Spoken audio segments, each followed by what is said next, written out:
सामाजिक कार्यकर्ते शिवकुमार सागर यांनी नुकतीच घोषणा केली आहे की वैभव सूर्यवंशीचं बालमजूर म्हणून शोषण होत आहे आणि त्याचं शोषण करतोय राजस्थान रॉयल्स आणि त्याचा मालक। मित्रांनो, त्यांचं म्हणणं असं आहे, ज्या वयामध्ये वैभवने शाळेत जायला पाहिजे, शिक्षण घ्यायला पाहिजे, आनंदाने उड्या मारायला पाहिजे, त्या वयामध्ये वैभव हा IPL नावाच्या सर्कशीमध्ये प्राण्यांप्रमाणे त्याला खेळवलं जातं आहे।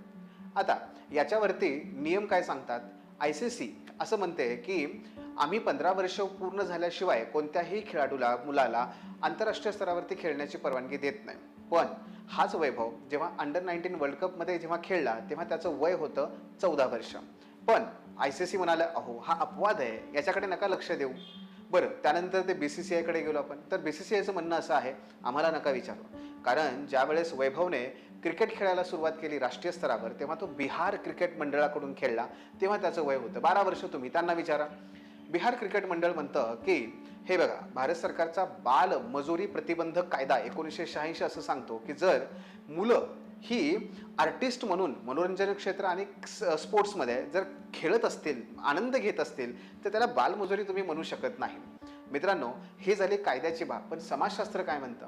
फिलिप एरिस नावाचे समाजशास्त्रज्ञ आहेत, ते म्हणतात की बालपण मुळात ही आधुनिक संकल्पना आहे। औद्योगिक क्रांतीच्या पूर्वी जेव्हा आपण सर्व कृषक समाजात होतो तेव्हा असे बालपण काही नव्हतंच, कारण अतिशय कमी वयात विवाह व्हायचा, कमी वयामध्ये मुलं अर्थार्जन करायची, शेतीमध्ये काम करायची। पण जसजसं बाल हक्क, त्यानंतर आधुनिक संकल्पना निर्माण झाल्या, त्यानंतर मात्र बालमजुरी ही संकल्पना उदयास आली, विशेषतः औद्योगिक क्रांतीनंतर।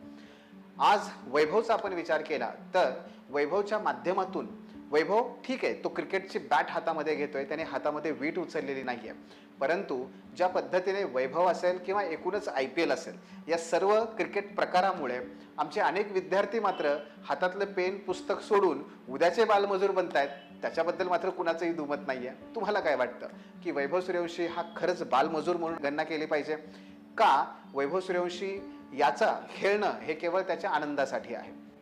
तुमचं मत नक्की कळवा। धन्यवाद।